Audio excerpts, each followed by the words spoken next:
The Spider by Heinz Evers. When the student of medicine Richard Bracquemont decided to move into room number 7 of the small Hotel Stevens, Rue Alfred Stevens, Paris 6, 3 persons had already hanged themselves from the crossbar of the window in that room on successive Fridays. The first was a Swiss traveling salesman. They found his corpse on Saturday evening. The doctor determined that the death must have occurred between 5 and 6 o'clock on Friday afternoon. The corpse hung on a strong hook that had been driven into the window's crossbar to serve as a hanger for articles of clothing. The window was closed, and the dead man had used the curtain cord as a noose.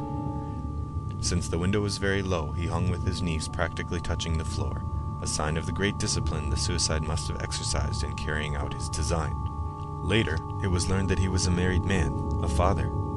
He had been a man of continually happy disposition, a man who had achieved a secure place in life. There was not one written word to be found that would have shed light on his suicide, not even a will. Furthermore, none of his acquaintances could recall hearing anything at all from him that would have permitted anyone to predict his end. The second case was not much different. The artist, Karl Kraus, a high-wire cyclist in the nearby Medrano circus, moved into room number 7 2 days later. When he did not show up at Friday's performance, the director sent an employee to the hotel. There he found Kraus in the unlocked room hanging from the window crossbar in circumstances exactly like those of the previous suicide. This death was as perplexing as the first. Kraus was popular. He earned a very high salary and had appeared to enjoy life at its fullest. Once again there was no suicide note, no sinister hints. Kraus's sole survivor was his mother, to whom the son had regularly sent 300 marks on the first of the month. For Madame Dubonnet, the owner of the small, cheap guest house whose clientele was composed almost completely of employees in a nearby Montmartre vaudeville theater, this second curious death in the same room had very unpleasant consequences. Already several of her guests had moved out, and other regular clients had not come back. She appealed for help to her personal friend, the inspector of police of the 9th Precinct, who assured her that he would do everything in his power to help her. He pushed zealously ahead not only with the investigation into the grounds of the suicides of the 2 guests, but he also placed an officer in the mysterious room. This man, Charles Maria Chaumier, actually volunteered for the task. Chaumier was an old Marsouin, a marine sergeant with 11 years of service who had lain so many nights at posts in Tonkin and Annam and had greeted so many stealthily creeping river pirates with a shot from his rifle that he seemed ideally suited to encounter the ghost that everyone on Rue Alfred Stevens was talking about. From then on, each morning and each evening, Chaumier paid a brief visit to the police station to make his report, which, for the first few days, consisted only of his statement that he had not noticed anything unusual. On Wednesday evening, however, he hinted that he had found a clue. Pressed to say more, he asked to be allowed more time before making any comment, since he was not sure that what he had discovered had any relationship to the 2 deaths, and he was afraid he might say something that would make him look foolish. On Thursday, his behavior seemed a bit uncertain, but his mood was noticeably more serious. Still, he had nothing to report. On Friday morning, he came in very excited and spoke, half humorously, half seriously, of the strangely attractive power that his window had. He would not elaborate this notion and said that, in any case, it had nothing to do with the suicides, and that it would be ridiculous of him to say more. When, on that same Friday, he failed to make his regular evening report, someone went to his room and found him hanging from the crossbar of the window. All the circumstances, down to the minutest detail, were the same here as in the previous cases. Chaumier's legs dragged along the ground, the curtain cord had been used for a noose, the window was closed, the door to the room had not been locked, and the death had occurred at 6 o'clock. The dead man's mouth was wide open, and his tongue protruded from it. Chaumier's death, the third in as many weeks in room number 7, had the following consequences. All the guests, with the exception of a German high school teacher in room number 16, moved out. The teacher took advantage of the occasion to have his rent reduced by a third. The next day, Mary Garden, the famous opera comique singer, drove up to the Hotel Stevens and paid 200 francs for the red curtain cord, saying it would bring her luck. The story, small consolation for Madame Dubonnet, got into the papers. If these events had occurred in summer, in July or August, Madame Dubonnet would have secured 3 times that price for her cord. But as it was in the middle of a troubled year, with elections, disorders in the Balkans, bank crashes in New York, the visit of the King and Queen of England, the result was that the affair Rue Alfred Stevens was talked of less than it deserved to be. As for the newspaper accounts, they were brief, being essentially the police reports, word for word. These reports were all that Richard Brackenmall, the medical student, knew of the matter. There was one detail about which he knew nothing because neither the police inspector nor any of the eyewitnesses had mentioned it to the press. It was only later, after what happened to the medical student, that anyone remembered that when the police removed Sergeant Charles Maria Chaumier's body from the window crossbar, a large black spider crawled from the dead man's open mouth. A hotel porter flicked it away, exclaiming, "Ugh, another of those damned creatures." When in later investigations, which concerned themselves mostly with Brackenmall, the servant was interrogated, he said that he had seen a similar spider crawling on the Swiss traveling salesman's shoulder when his body was removed from the window crossbar. But Richard Brackenmall knew nothing of all this. It was more than 2 weeks after the last suicide that Brackenmall moved into the room. It was a Sunday. Brackenmall conscientiously recorded everything that happened to him in his journal. That journal now follows. Monday, February 28th. I moved in yesterday evening. I unpacked my 2 wicker suitcases and straightened the room a little. Then I went to bed. I slept so soundly that it was 9 o'clock the next morning before a knock at my door woke me. It was my hostess bringing me breakfast herself. One could read her concern for me in the eggs, the bacon, and the superb café au lait she brought me. I washed and dressed, then smoked a pipe as I watched the servant make up the room. So here I am. I know well that the situation may prove dangerous, but I think I may be just the one to solve the problem. If, once upon a time, Paris was worth a mass, conquest comes at dearer rate these days. It is well worth my life pour un si bel enjeu. I have at least one chance to win, and I mean to risk it. As it is, I'm not the only one who's had this notion. 27 people have tried for access to the room. Some went to the police, some went directly to the hotel owner. There were even 3 women among the candidates. There was plenty of competition. No doubt the others are poor devils like me. And yet, it was I who was chosen. Why? Because I was the only one who hinted that I had some plan, or the semblance of a plan. Naturally, I was bluffing. These journal entries are intended for the police. I must say that it amuses me to tell those gentlemen how neatly I fooled them. If the inspector has any sense, he'll say, this Brackenmall is just the man we need. In any case, it doesn't matter what he'll say. The point is, I'm here now, and I take it as a good sign that I've begun my task by bamboozling the police. I had gone first to Madame Dubonnet, and it was she who sent me to the police. They put me off for a whole week, as they put off my rivals as well. Most of them gave up in disgust, having something better to do than hang around the musty squad room. The inspector was beginning to get irritated at my tenacity. At last he told me I was wasting my time, that the police had no use for bungling amateurs. If you only had a plan, then... On the spot, I announced that I had such a plan, though naturally I had no such thing. Still, I hinted that my plan was brilliant, but dangerous, that it might lead to the same end as that which had overtaken the police officer, Chaumier. But I promised to describe it to him if he would give me his word that he would personally put it into effect. He made excuses, claiming he was too busy, but when he asked me to give him at least a hint of my plan, I saw that I had piqued his interest. I rattled off some nonsense made up of whole cloth. God alone knows where it all came from. I told him that 6 o'clock of a Friday is an occult hour. It is the last hour of the Jewish week, the hour when Christ disappeared from his tomb and descended into hell. That he would do well to remember that the 3 suicides had taken place at approximately that hour. That was all I could tell him just then, I said, but I pointed him to the revelations of St. John. The inspector assumed the look of a man who understood all that I had been saying, and then he asked me to come back that evening. I returned precisely on time, and noted a copy of the New Testament on the inspector's desk. I had, in the meantime, been at the revelations myself, without ever having understood a syllable. Perhaps the inspector was cleverer than I. Very politely, nay, deferentially, he let me know that, despite my extremely vague intimations, he believed he grasped my line of thought, and was ready to expedite my plan in every way. And here I must acknowledge that he has indeed been tremendously helpful. It was he who made the arrangement with the owner that I was to have anything I needed so long as I stayed in the room. The inspector gave me a pistol and a police whistle, and he ordered officers on the beat to pass through the Rue Alfred Stevens as often as possible, and to watch my window for any signal. Most important of all, he had a desk telephone installed which connects directly with the police station. Since the station is only 4 minutes away, I see no reason to be afraid. Wednesday, March 1st. Nothing has happened. Not yesterday, not today.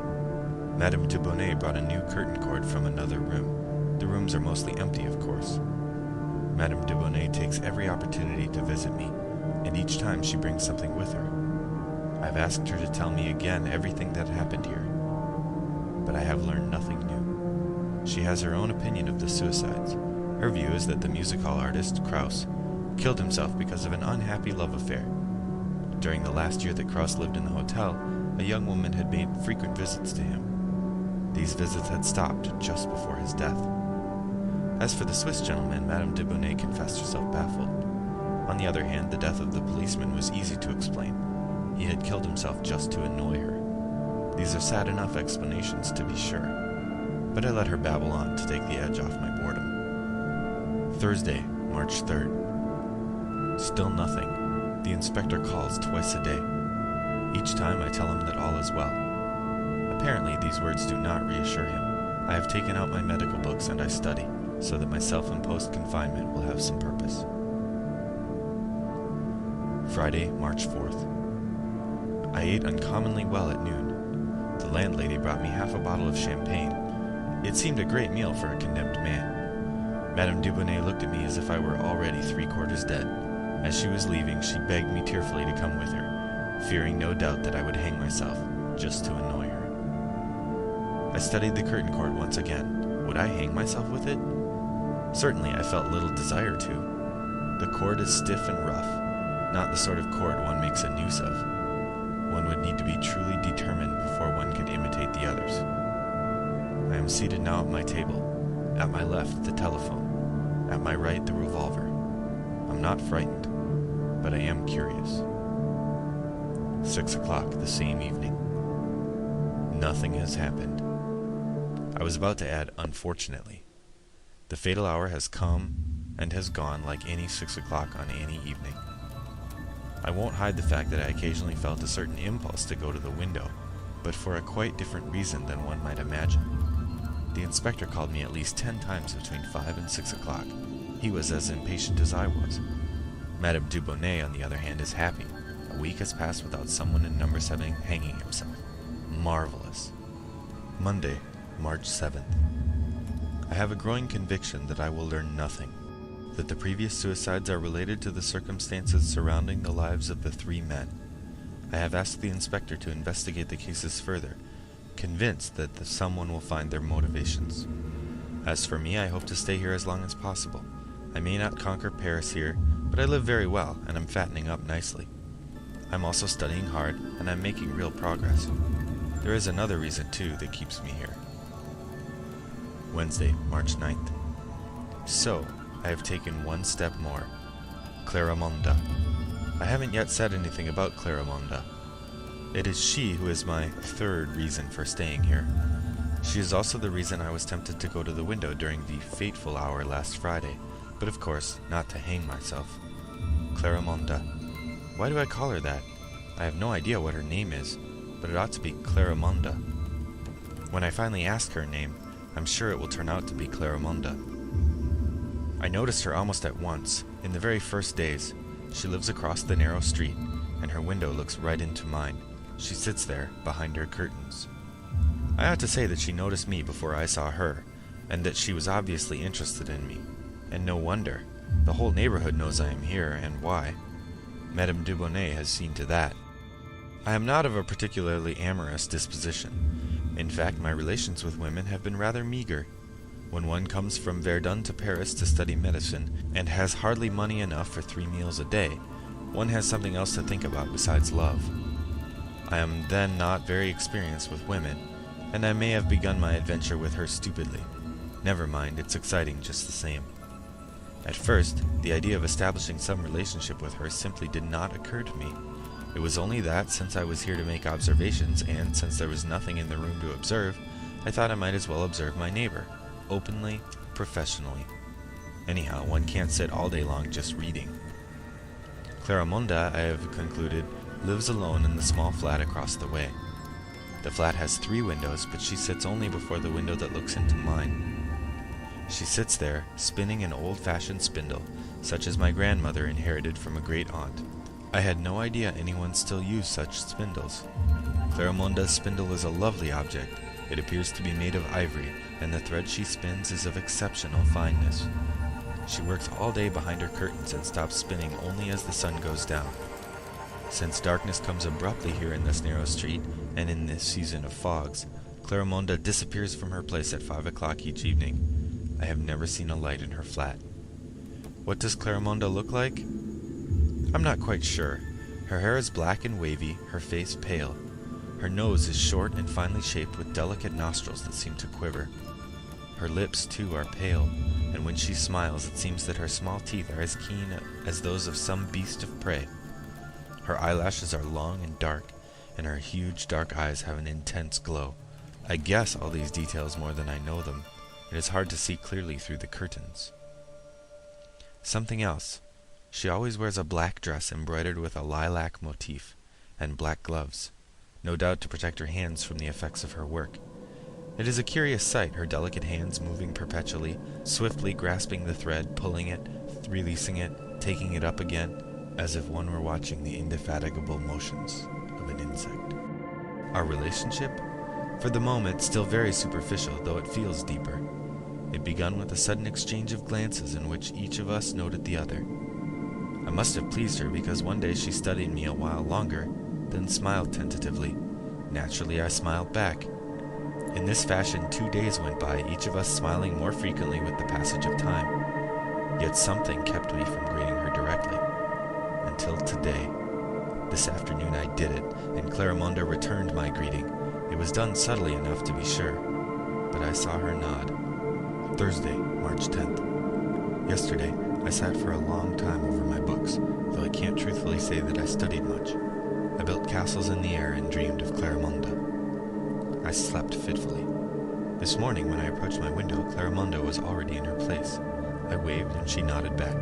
She laughed and studied me for a long time. I tried to read, but I felt much too uneasy. Instead, I sat down at my window and gazed at Claramonda. She too had laid her work aside. Her hands were folded in her lap.